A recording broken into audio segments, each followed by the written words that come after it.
Hello, everyone. Hello.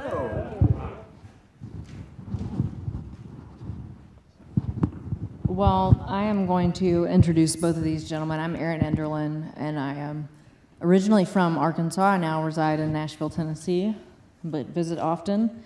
But before we get started, this panel is about two wonderful books, From Almeda to Zilphia, Arkansas Women Who Transformed American Popular Song, by Stephen Koch here on the end.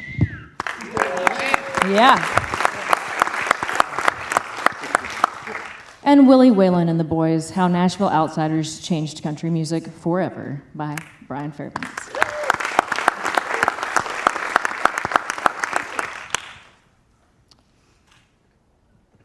Oh, and we must thank our sponsor, the SE Museum and Store. Thank you so much for making today possible. I just became very British. We must thank our sponsor.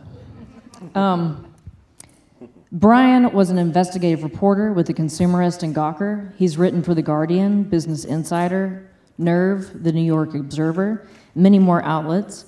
And before that, he worked with Stephen Ambrose and Douglas Brinkley on their books about World War II, Jack Kerouac, Hunter S. Thompson, and he is also the author of Wizards, David Duke, America's Wildest Election, and the Rise of the Far Right. And he currently lives in New Orleans, a fabulous city. And Stephan, I'm just going to say, as we open, is one of my heroes. I recently met him last week, but he is just an incredible purveyor of Arkansas music knowledge. And Arkansongs, if you don't listen to, you should. He is an award-winning journalist in both broadcasting and print, an author, musician, songwriter, playwright, and illustrator. Basically anything you can think of, Stephan can do it. Stephan is also the writer and host of Arkansongs, a weekly featured syndicated program on public radio affiliates throughout the Mid-South. And he narrated and wrote Music in Arkansas 200 BC to 1941 AD. The encompassing Arkansas PBS, Arkansas Department of Education documentary film project. He also, which I didn't know about this, and I'm very intrigued, since 2019 has been working, illustrating a graphic novel series called Ozark Murder Ballads, and is currently working with the city of Hot Springs on the Hot Springs Music Trail, a historical marker project that he plans to take statewide. So we're going to begin. Bryan, would you do a reading? Let us see a little bit inside. Sure thing. All right, I've picked a random page to read backstage. I'm going to start with the very early days of the Highwaymen. So this book is originally, about how the Highwaymen individually and collectively came together and how they influenced what's happening right now in country music. So there's sort of chapters on each of the four guys: Waylon Jennings, Willie Nelson, Chris Stapleton, and some guy named Johnny Cash. And that's, the first 200-something pages, and then right around here, they get together in 1985. They put out a #1 single, and they become the first country supergroup, and that's when the problems begin, with 4 egos the size of an 8-foot statue in Washington, D.C. Problems begin immediately. Roseanne Cash later insisted that the Highwaymen idea arose out of pure friendship, and that there was, quote, no marketing guy who came and said, this will be a good idea, end quote. But perhaps inevitably, money became a factor in their continuing. They certainly didn't gel right away, finding it difficult to develop a rhythm figuratively. Their shows were tentative, with none of them taking a guitar solo, lest he be accused of hogging the spotlight. It looked like 4 shy rednecks trying to be nice to each other, said Jennings. It was really bothering me how different we were on stage than we were sitting around in the dressing room. He and Cash both wanted out immediately. Nelson addressed the elephant by suggesting they admit to having, quote, egos the size of a tour bus. They all had complicated or even tumultuous relationships with their fathers, had peaked artistically and commercially, and enjoyed a long history of fighting the system, sometimes in tandem. After they cleared the air, Jennings saw the change within a few shows. They all played guitar and harmonized passionately on one another's songs, often trading verses, and each band got 2 mini sets of their own, carefully planned material. They all brought something to the table through their vocals, gravelly or otherwise. Wrote Rolling Stone, Jennings sings with a devilish swagger. Christopherson, never the most pristine of vocalists, commands with steely determination. Nelson delivers his unconventional quaver, and Cash holds it all together with an imposing gravitas. Christopherson dubbed them thusly, Willie's the old coyote, Waylon's the riverboat gambler, I'm the radical revolutionary, and Johnny's the father of our country. Cash said, there's not a one of the 4 that could be replaced and the program would proceed as usual. Cash wanted Christopherson, the youngest of the group, for that fire he always had in his eyes. Merle Haggard, having just finished his hit duo album with Nelson, had originally been invited to be a 5th member but decided to pass. Adding another voice or swapping one of them out for Charlie Pride, David Allan Coe, Hank Williams, or even Tanya Tucker wouldn't have worked. The makeup of the group was the reason it worked. Waylon may have been hiding his feelings about Haggard too, which stretched back to the night Waylon's bass player was killed when Merle and his manager took Jennings for every cent of the tour's profits at poker. Their first concert, the 1985 4th of July picnic at Willie headquarters, was a layup. Despite a heavy rainstorm, virtually every ticket holder turned out. Although playing for 10,000 attendees, they were under no pressure and could have harmonized on obscure spirituals to deafening yee-haws. Critics were unimpressed, however. The Highwaymen were kitschy, and their greatest hit style reviews with slick production values and carefully programmed set lists were, at best, a Vegas-worthy cash-in. One fan wrote, it felt like one of those thoroughly inauthentic experiences that concert events sometimes turn out to be. The shows didn't tax them overmuch. In 1990, they finally had the sense and good timing to all be available for a world tour. After flying between continents, the 4 would travel almost exclusively in the same convoy with Jack Clement, producer of Cash and Jennings, as musical director. After a brief absence for his mother's funeral, Clement returned to help manage the set lists and arrangements. His first night back at the concert after party, the one-time dance instructor pranced around with a full wine glass atop his head and inevitably spilled all of it over Waylon's shirt. Jennings dismissed it as no biggie, but then Clement started complaining to the others about Nelson singing ahead of the beat on Good-Hearted Woman. Nelson laughed and said, "Fuck you, Jack." As he walked out of the elevator, he turned back. I've always wanted to say that to someone named Jack. When the doors closed, Jennings turned to Clement. You shouldn't criticize Willie's singing, he said. Only I can do that.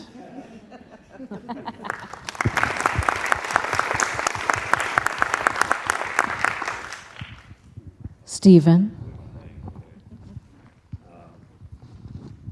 Well, I'm so proud to be here, and thanks to everyone at the Six Bridges Book Festival. This has been an amazing week, and everyone has worked very hard, but we've not worked very hard at all, and we're just glad to be here. And so I wanted to tie in with Bryan's reading. We have 30 different women featured in our book, but I wanted to go with Carrie Cash from Rising, Arkansas, Johnny's mom. And Johnny Cash has had a hell of a couple of weeks lately for a guy that's been deceased for a while, and so we're so proud of him and the U.S. Capitol statue induction along with Daisy Bates. That's really cool. Okay, this is our entry on Carrie Cash. Johnny Cash has fans across the genres and the generations. Born in South Arkansas and raised in Northeast Arkansas, few artists command broader recognition. An influence worldwide, Cash's own earliest musical influence was close to home. His mother, Carrie. Always respect your moms. Born Carrie Cloverly Rivers on March 13, 1904 in Rising, she was raised in the Pentecostal Church of God. With her church's services heavily focused on music, she developed a love of gospel melodies and hymns and regarded music as one of God's gifts. Johnny was born J.R., initials which didn't stand for anything, in 1932 in Cleveland County. It's the same place where she and J.R.'s father and Ray were born, as well as J.R.'s grandparents. So with particular encouragement from his mom, J.R. and the whole family grew up singing. Beyond her own personal musical contributions to her son, Carrie also pushed the impoverished family to buy an extravagance, a radio from Sears, Roebuck and Company. It offered the diversion of music and dreams of a world beyond field work. It's hard for me to imagine about how important radio was a century ago, and the worlds of possibility that it opened up to folks when all they had was just sort of the world they saw, and then they turn on a radio. Crazy. J.R. would have been only 4, but he said he remembered the first song he ever heard on the radio, and it was Hobo Bill's Last Ride by Jimmy Rogers. Radio was how they first learned of President Franklin Roosevelt's government land program and community launching in northeast Arkansas called the Dice Colony. The caches were approved for the whites-only New Deal program and moved from Kingsland to Mississippi County to join it. Families were given a house, a barn, a cow, a mule, a chicken coop, and 20 or 40 acres to clear and plant.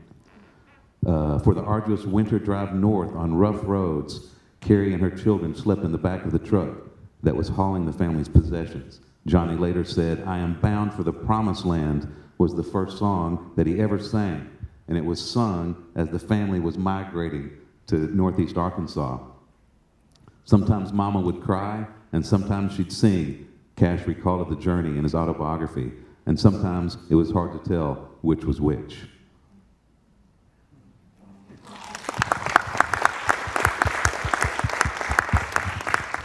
And I have just another little short one to read, and it's on Caroline Dye of Newport, Arkansas, and she's the only non-musician featured in the book. And as I point out, Caroline Dye was not a musician, but one of the most prominent women of her era, and she figures into several key pieces of American popular song. No one is sure when she was born. Some say as early as 1810, while estimates of her death are as late as 1944. That's a long space to do stuff. Most agree she died in 1918, but one thing that's not in question is her often mysterious and shadowy life. In her often mysterious and shadowy life is her reputation as a psychic seer. She was born Caroline Tracy to enslaved parents, some say in Jackson County's Byrd Township, while others claim she was a South Carolina native. Little is known about her parents. In 1867, after the U.S. Civil War, when she was freed, Caroline married Martin Dye of Sulphur Rock in Independence County. The family lived in Jackson County's Elgin. Has anyone heard of any of these towns? Yep. Byrd, good. Elgin, yes. Their daughter Mary died in infancy, but over the years they raised several other children in their home. Dye apparently had the gift even when she was young, but as an adult became nationally known for her abilities. She didn't use a crystal ball, she seldom read palms, and wouldn't help those who sought romantic advice. However, she often utilized a deck of cards, and as W.C. Handy's lyric about her goes, her cards don't lie. Dye's specialty was the recovery of lost or stolen items, and her ability to locate missing livestock was said to be especially uncanny. She never advertised or even charged for her services, but accepted gratuities.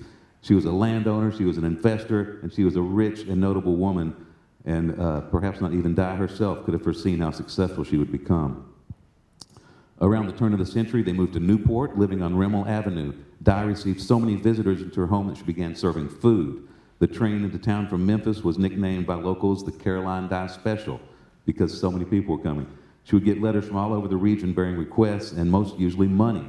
Folklorist John Quincy Wolfe Jr. wrote, "In her heyday, Dye was so well known in the South, it is doubtful even the name of President Woodrow Wilson was more generally known." Caroline Dye.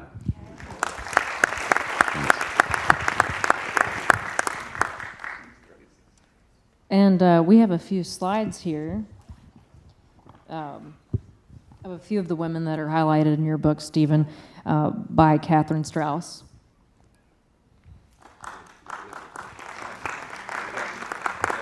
Strause fans in the house?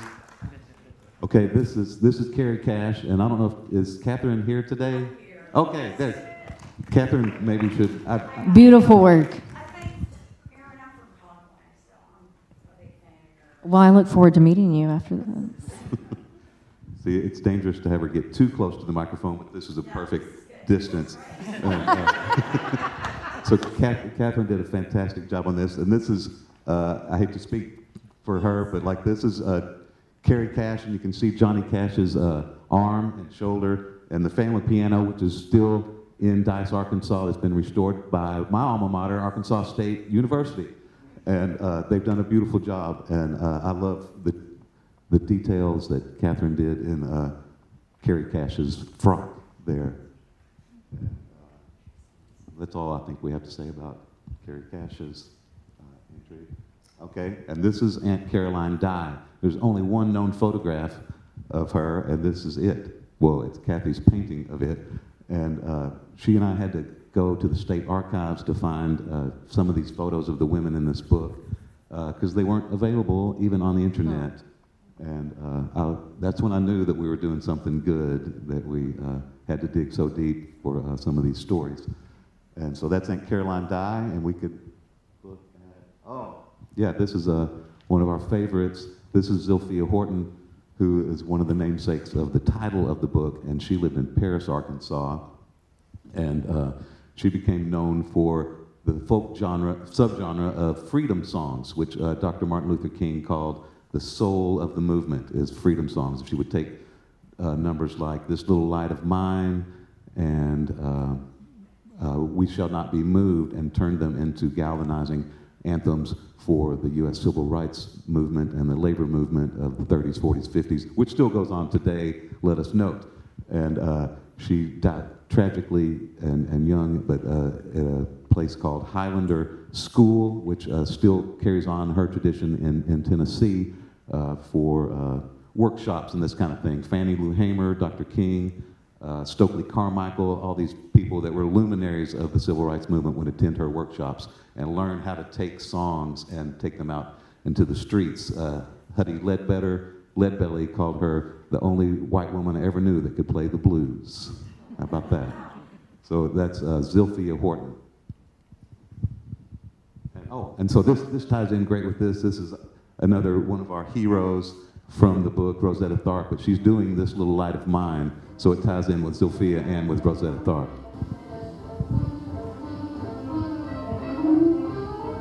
Check this out.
you can see why none of us wanted to do a dry book reading after that.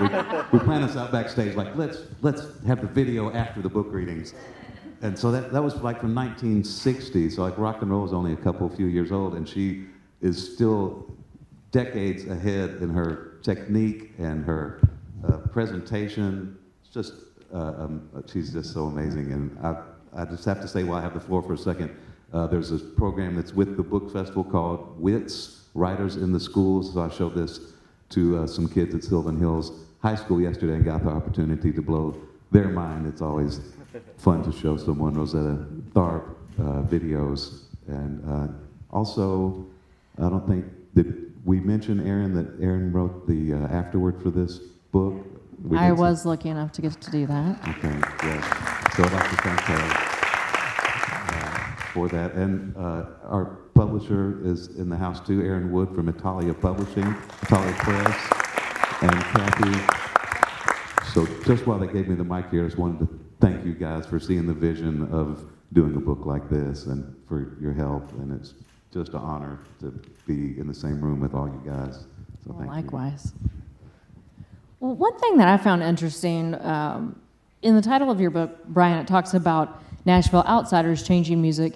And Stephen, your book too, there were so many characters in both of these books that which I guess is perhaps very common in the archetype of music, but they start as outsiders and then they really become the fundamental insiders, the prototype for rock, classical, country. Why do you think that is? That it seems like when you have something that different, it takes a while for the public to digest, or maybe just record labels. Yeah, maybe it's just the record labels are, stubborn, set in their ways, and still doing the, thing that worked when their careers began. Like, oh, the people want this exact kind of music and nothing else. And then you get someone like Willie Nelson. You're like, what do I do with this guy who doesn't sing on the beat? He's got a really nasally voice, and he's writing these crazy songs. No pun intended, obviously. When he wrote Crazy, it was the other artists, his fellow artists who recognized his talent and got his songs in front of people like Patsy Cline and everyone who made a hit, Ray Price. These sort of like early 60s, post Hank Williams, pre Hank Williams Jr. country music. That era was a lot of strings. Tony Bennett making Hank Williams famous, not Hank Williams making Hank Williams famous, or Willie Nelson making Willie Nelson famous. It was other, sort of palatable to the establishment people. And, in a weird way, that's what's happening today as well, because you're not going to get a sort of ramshackle, demo quality Willie Nelson song going to #1 thanks to FM country radio. It has to be pretty polished. It has to go through the usual channels on Music Row, I think, to get on the radio. And it's probably the answer, if you really want to boil it all down to it, it's money. One word. It's because money makes the decisions, and what sold last week is making the decisions of who's getting signed this week and whose singles are going to be put out. I tell a funny story in there. I guess it's not that funny, but I think it's kind of funny. I don't know. This guy who had something like 7 #1 hits, got dropped by his record label the week the 7th song went to #1. It's like, what does that tell you about these record companies? I don't know. Like, what do they want? He gave them everything they wanted. They're like, nah, we don't need him anymore. So, who knows? And Stephen, did you find that with a lot of, it seems like from reading the book, a lot of these women were really plowing new ground. I would think maybe the difference between Willie, Waylon, and the boys and like sort of our book is we have to add in the huge layer of sexism and racism that would be going on with their careers.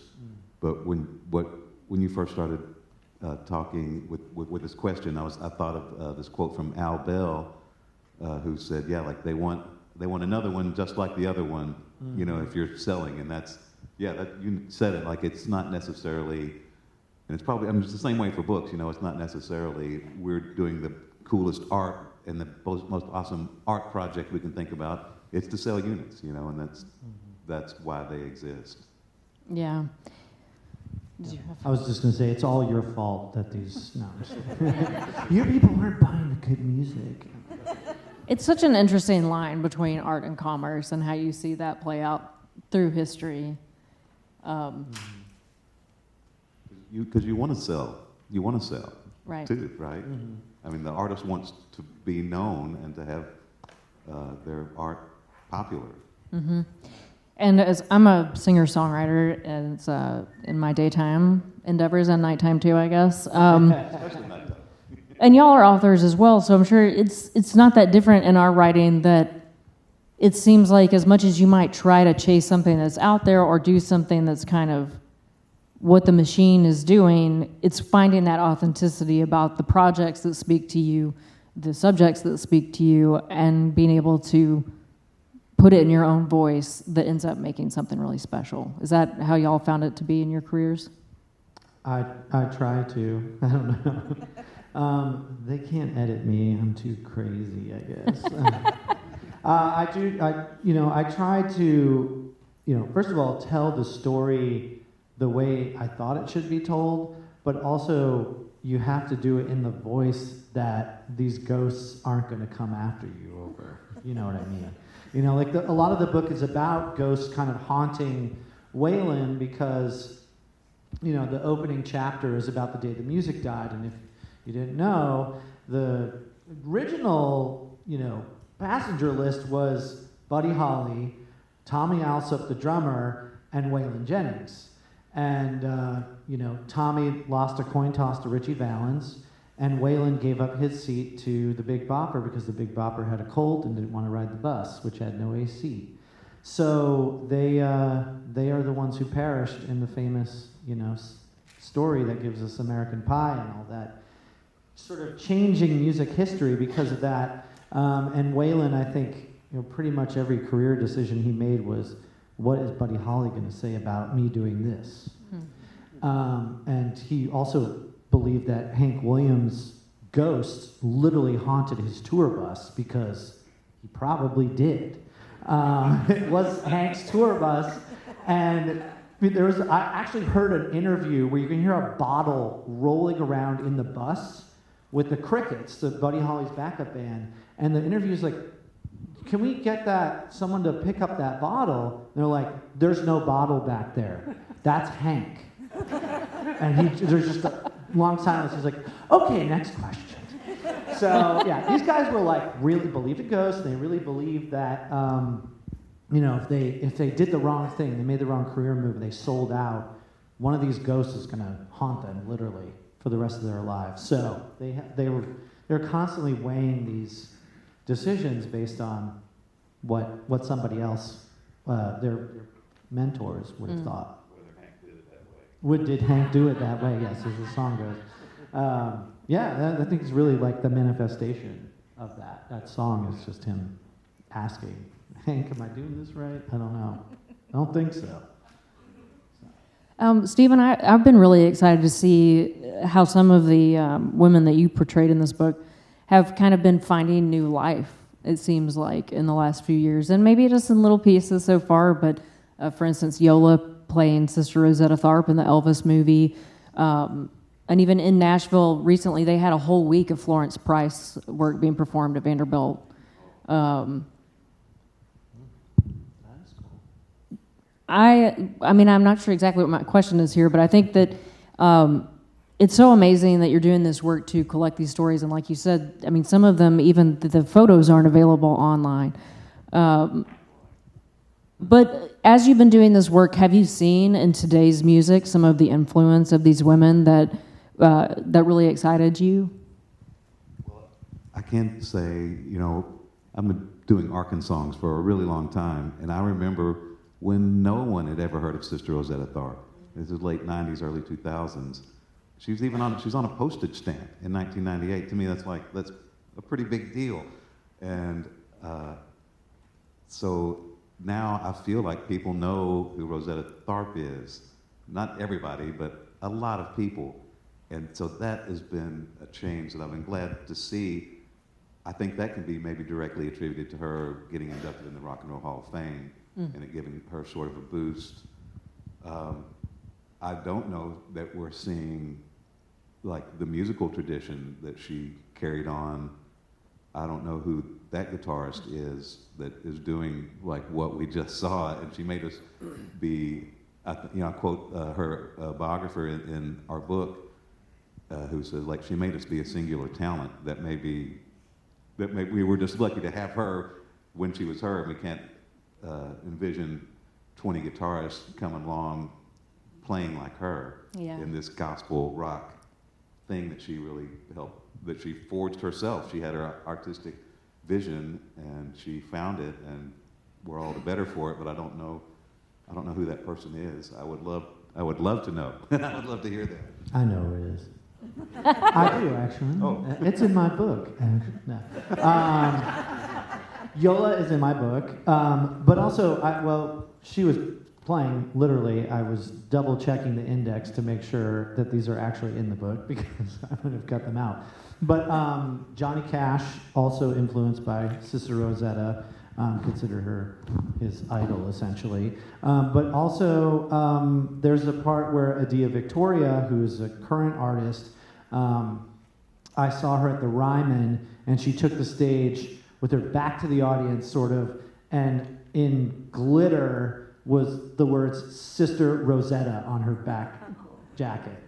So that's in the book as well, and then she just rocked the house after that. So, I don't know, I feel like, maybe there isn't that talent. Certainly not since like someone like Jimi Hendrix came along where they could play guitar like as well as she could, and also the improvising and just the vocalization and everything about her is just like really hard to. It really hasn't been equaled, that's for sure.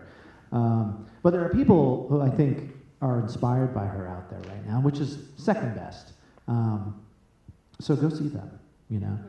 They're exciting live. Okay, good. Yeah. Another thing that, especially in many of the artists we see in your book, Bryan, artists had such an incredible breadth of career. And sometimes they really had a lot of life, a lot of music, a lot of growth before they kind of got famous or got their start. And we see some of that with the women in your books too, as well as like Katie Oslin. I mean, she was 45 when her first #1 single happened. And Waylon and Willie, how do you think the way that they were allowed to have that growth? Because you see some of the early work in Waylon and Willie, they were trying to chase a little bit of that mainstream. Yeah. Do you think that helped them to be able to develop their own voices, or do you think it was something that they were always fighting for and weren't allowed to showcase? No, that's a great point, actually, because, Waylon had years where he was, maybe almost a decade, where they were like, he's the next big thing, but they were selling him as like this like crooner, essentially. Dirty crooner, but a crooner. And then Willie, he had a good run in the beginning. He had top 10 hits, he was doing really well, and then he just kind of petered out because he was not really the guy they were trying to pigeonhole both of them as. But because they had that long run where they were like, yes, sir, we'll do whatever songs you want, and, I won't force you to use my backing band in the studio and all these things, they eventually start producing, and that experience that they had under their belt for over a decade, or Willie, like 2 decades almost at that point, helped them find the right sound. I think in the mid-70s when they hit big, they were producing their own records essentially, and because they had that studio experience to back them up, it actually, in a strange way, helped them. If they had gone straight to being independent artists, they would have probably not hit it. It was also, timing. The singer-songwriter movement was big. The year Willie Nelson got famous is the same year that Bruce Springsteen got famous, which is a really weird thing to think about now, looking back. But they're both still touring, and you think they're from completely different generations, but because Willie took so long to get it together, that was the year of Bob Dylan's Blood on the Tracks, Redheaded Stranger, Willie Nelson, and James Taylor, I believe, had a big record, Bonnie Raitt, and everybody kind of like in that genre, singer-songwriters hit that at that time, and it just happened that Waylon and Willie, they had their moment of being allowed to do whatever they wanted to in 1975. So maybe it helped to have those idiot producers telling them they were doing everything wrong for years, because when they finally got in the studio, they're like, well, maybe there's something to some of that criticism, but I know my way around the studio now, and I'm going to get it right this time. And they did.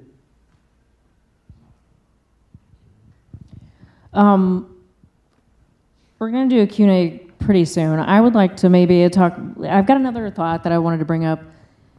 It's very interesting, and I think you touched a little bit on, Stephan, but the archetypes of women in music, and kind of whether or not it's in Nashville or beyond Nashville, kind of the roles that they're expected to play, and the type of music that they're expected to play. I think Sister Rosetta is a huge example of someone who really, she just came from an authentic place and was being honest and let it fall where it was. Is there another woman in the book that you might like to highlight that you feel like really transcended those traditional archetypes? Well, yeah, it all does keep coming back to Rosetta Tharpe, it seems like. And on that previous question, Rosetta Tharpe was 23 when she got a record deal with Decca Records, which was a major label. And if you listen to her, she came out fully formed doing that stuff, and she just kept playing through the 1970s. But yeah, the person that really blew my mind was knowing more about Katie Osmond, because I'd heard the name, but I didn't really quite realize the context in which she had come through, and it had sort of a theatrical background and sang jingles and was in commercials and was having a career. She was probably fine, lived in New York for 20 years, and she may have, had she not become a star, may have been and said, yeah, I had a great career. I was on Broadway and I did this and did this, but so yeah, she was in her 40s, and again, that's an anomaly. It's worse now in country music, and it's not any better in any of the other genres. We're not having a lot of middle-aged women or men come along and go, wow, check out this cool 50-year-old. They're making the kids tap their toes. But I do think there is something to have to cooking your artistry to the proper temperature. Maybe the world wasn't ready for Willie Nelson in 1965. Obviously, we weren't ready for him. And so I love that. And to me, I was thinking about this earlier, about the 27 Club, where all these famous musicians have died at 27. I can't imagine being Jimi Hendrix and playing like that as a 20-year-old. It's just mind-blowing. And so I think those are just the singular talents that are notable, but I think maybe more often there's an artist that's out there. I'm writing songs every day. I've been doing this for 20 years, and then you just get good at it like you do shooting free throws. If you do it all the time, it becomes really maybe not easy, but you get good. And so I love mature artists for that. It's these guys know what they're doing. They've been doing this for years, and I like that kind of maturity in an artist, especially now that I'm a mature artist. It's crazy how that works. Well, we do have a little time for questions from the audience, and before we open the floor, I will just say that I was lucky enough to get to spend a little time with KT in the last few years of her life, and wow. I mean, she is an example of somebody who I don't know that anyone would sit down and be like, if you add in like a trio with Guy Clark, some Broadway musical success, and a little bit of Baudry country music, that's the recipe. And it was, though. It's funny how she got to where she was, and then, you know, it's been a long time ago. But like, she was Nashville royalty. She was A-lister and top 10 songs. But and then she kind of did it, and she was out. And I kind of respect that too. But yeah, she was an amazing person. I did not know that you got to hang out with her, Aaron. Well, I watched her dog Lolita, which of course was her name. Do we have any questions, thoughts, quandaries? There's a microphone right up here. Anyway, I'm not going to ask anything scary.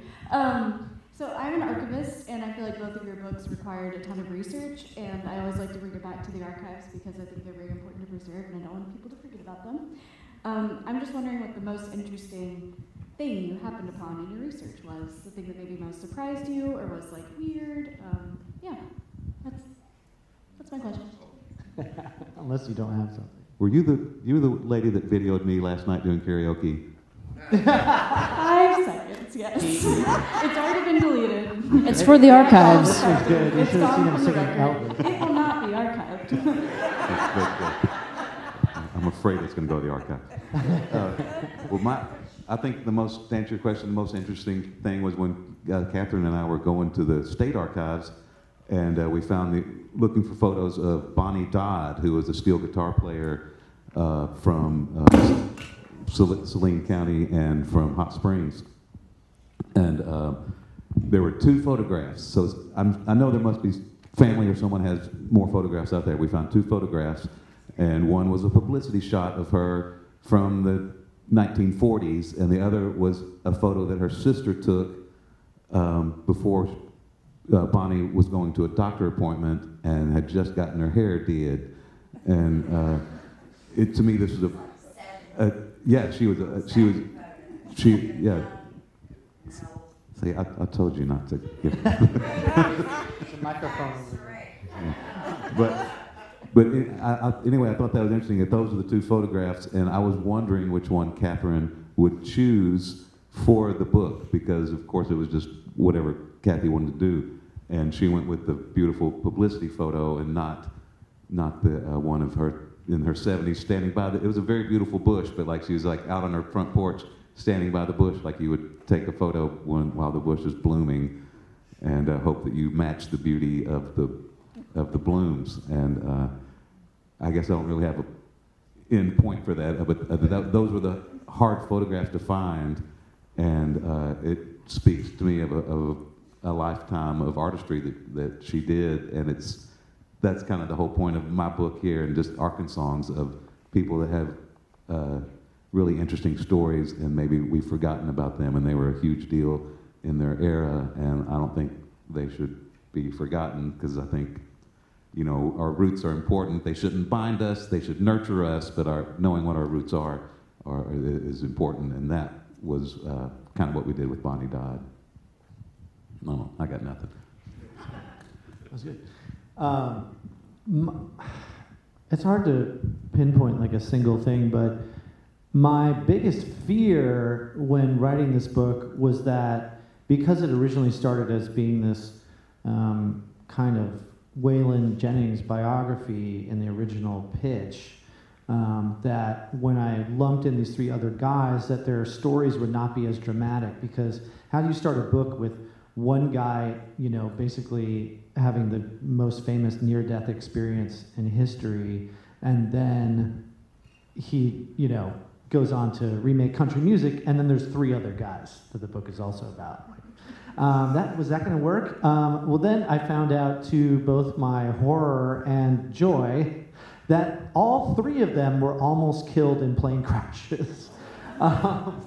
Johnny and June were almost killed in the 80s in a plane that was starting to land like this, and it hit the runway straight up somehow, with them praying. And Chris, when he was in the Army, his parachute wrapped around a wing, and he was just stuck there. And then someone else jumped out of the plane and knocked him loose by accident, saved his life. And then Willie Nelson has been in helicopter crashes. He's been shot at multiple times by like high-powered rifles, including recently, apparently, like just during the pandemic. And then he also survived a crash in front of the media in the 90s, which somehow doesn't ever get talked about. The plane landed on, like, upside down and skidded across the runway. And everyone was like, oh, Willie Nelson's dead. He's totally dead. And he got out of the plane, he was like, hey, everybody, I'm Willie Nelson. And like completely unscathed. And I was just like, that is just the perfect Willie Nelson story.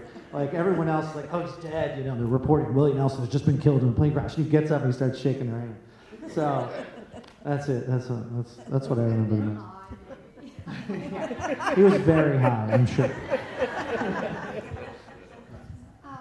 Lucinda Williams, is she in your book, Stephen? I had to stop at some point. So Lucinda yeah. Williams, there's people that are not in there that I would love to have been in there, like Amy Lee and Lucinda Williams. And we did make editorial judgments, and that was where we landed on that. It's not on. Was it at a certain like time in like just like 1980 we're going to stop, or because she's so different?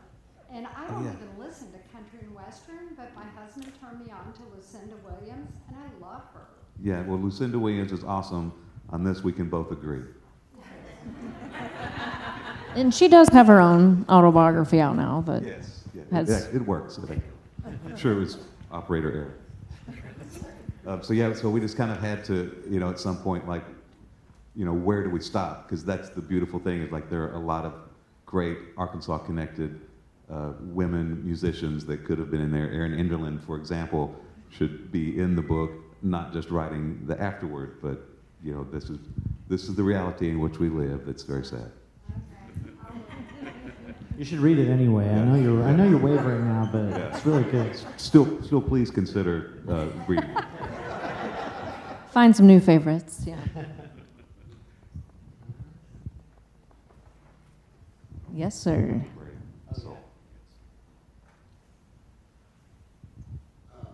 I listened to the podcast Cocaine and Rhinestones and History of Rock Music, and one of in both of those they talk about how writers in the past made more money than artists, except for the people, I guess the people who made the most were the producers who stole from both of them. But how do artists make money now? Do they still sell? I mean, artists are and I know that CDs get released or something gets released, and I guess they're moving back to vinyl. How do those sales compare to what they get for Spotify plays?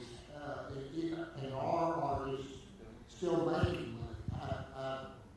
There's a one-word answer for what artists make their money off of now, right? Do we all I'm know so the excited answer? to hear it. Ready? 1, 2, 3. Merchandising. Yeah, that's what it is, actually. No. I think you should answer this question. Erin Enderlin. I mean, I think it really depends, and there's such a vast difference, too, with different levels of artists once you get going. I'm not sure really what the advances are like from labels these days. Definitely merchandising, sponsorships, touring. Not Spotify. No. Not Spotify. Although, actually, they pay better for artists than writers. Buying a vinyl record at her show, right? Is that probably like... I do, yeah, I have cash vinyl out. Money? A T-shirt? I don't know. What's your margins? What are your margins? T-shirts are great. T-shirts, my friend Sonny Sweeney likes to joke that we are not actually country music singers, we are cotton salesmen. Yeah. So then that is twofold too, because not only do you get a cool T-shirt, but people might come ask you about who's on your shirt, and then you can make a new friend. Exposure. Yes. Getting paid in Exposure bucks. And Yeah. it's probably not dissimilar to authors, and like Yeah. the best way, like please buy from, direct from the publisher at the website or at the book festival, versus Amazon. Right. And on that note, no. What happens? Like, if you buy from Amazon, because I've been taking pictures of things, I'm gonna buy later. You guys get. Fantastic question. Why Much not? less money. Much less money, yeah. Because they're selling it cheaper, and the publisher gets a smaller percentage, and then we get even smaller percentage. Okay. That makes sense. If you say so, lady. Lucinda Williams is in this book. You just didn't see it. Didn't know this was a comedy show. I'm sorry.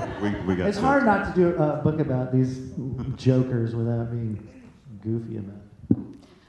So Stephen, you write in several genres, and I'm just wondering about, you and I talked a little bit about adapting broadcast, something that you're writing for broadcast, to, and a lot of these women's sketches were originally on Arkansongs, and so what was that process like for you to adapt them for readers? Well, thank you, Aaron Wood, publisher of my book, asking that question. We have a ringer. And, well, we did have a conversation about this. It really is real. And so I guess maybe about a third of the entries in the book had previously been episodes of Arkansongs. And it wasn't easy as it should have been, because like writing for broadcast, I don't know if this is real, but like if this metaphor is correct, but like to me, like writing for broadcast is a rectangle, and writing for print journalism, is the inverted pyramid, where you give all the important information at the get-go and then sort of parse it out. And in broadcast, it's almost all parsing. It's just tidbits. And so trying to write this for the book was really very frustrating, because I had all the info, but it just didn't read right, and it just did not flow. And so I had all that research, but it wasn't like I was able to copy and paste, sadly, because it was like it all had to be. It may have been harder for the stuff that I had done the research for, rather than just starting fresh with someone that I hadn't, like with Katie Oslin, or some of these people. Like I didn't have all my research done for a radio program, and so it was a lot different. And yeah, it was probably a very foolish proposition. So thank you for hanging with me and us putting this book out.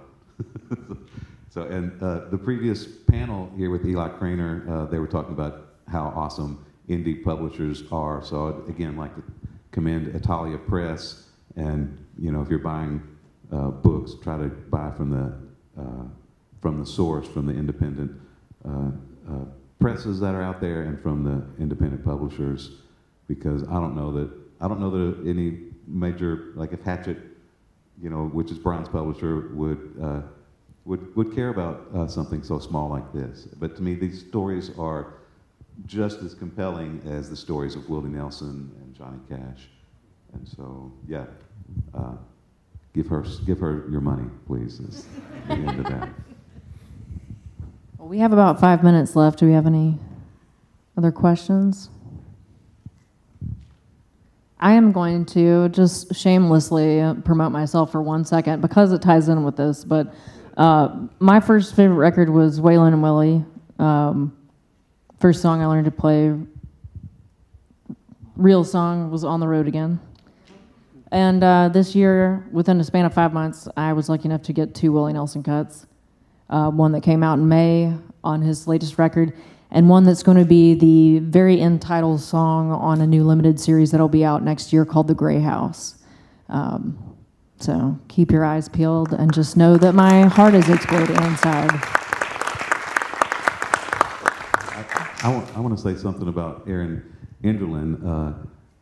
We kind of had this whole book finished, and it's all alphabetical. And in the W's, it's not Lucinda Williams, it's Sippy Wallace. is the last entry, and I just felt like, we'd been on this journey, and then we just got let off the cliff. And I was like, Aaron, we need a afterword for this. How cool would it be if Aaron Enderlin, country music superstar, wrote this afterword? And it wasn't just that she fulfilled, we have an afterword. It's heart-wrenching. You should read this afterword. If you don't read the rest of the junk in this book, read Aaron Enderlin's afterword, and it brings things all full circle. And she talks about when she was a little girl and admiring Maya Angelou, who's in the book as a calypso singer, and K.T. Osmond. She's like, I watched K.T. Osmond videos as a kid, and she made this book, and it comes full circle, and it's just like, Aaron Enderlin, you're breaking my heart reading this. And she's like, I hope some young woman will read these stories in this book and be inspired like I was. So we didn't write this as a young adult book, but I had doing this thing at the schools yesterday. I was like, this is beautiful that some of these kids will be interested in these women's stories and maybe see themselves in this and maybe become a musician or a writer, an artist, or any of these things. And that's, to me, the epitome of artistry. If you can inspire someone else, you can do something really cool and it's rocking and people love it, and then some young boy or girl goes, yeah, I want to do that. And that is it's just so beautiful, and kudos to you, because she just knocked it out of the park. Aaron Enderlin, thank you. Thank you. It was really an honor to hear from you and get that request to do that. I'm honored to be a part of that book. Bryan Fairbanks, Stephen Koch, it's very clear that both of y'all, you really love music and you love these storytellers, and thank you for sharing their stories and keeping them out there in the forefront so that people can discover their music. Thank you. Thanks for being here, everybody. Thanks all you guys, and thanks to CALS. Thank you.